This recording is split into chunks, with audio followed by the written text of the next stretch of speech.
কাল গেছিলাম এক রিসেপশনে। প্রথমে দিয়েছিল পাতা আর জোয়ান আর টিস্যু পেপার, তারপর দিয়েছিল লেবু আর বেগুনি, তারপরে চলে এসেছিলো স্যালাড আর দিয়েছিল ফ্রাইড রাইস আর ডাল।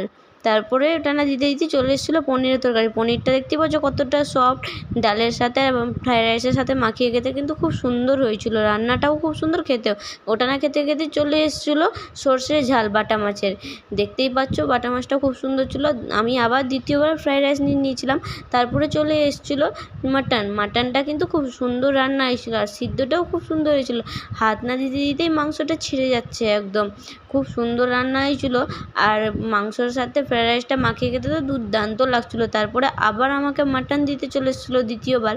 তারপর দ্বিতীয়বারে তো আমার পাতায় চর্বি পড়েছিল। চর্বি খেতে আমার তো খুব ভালো লাগে, তোমাদের কার কার ভালো লাগে। তারপরে চলে এসেছিলো চাটনি আর মিষ্টি, সাদা মিষ্টি আর লাল মিষ্টি। তারপরে চলে এসেছিলো আইসক্রিম। এত রিচ খাওয়ার পর আইসক্রিমটা খেয়ে যাক মনটা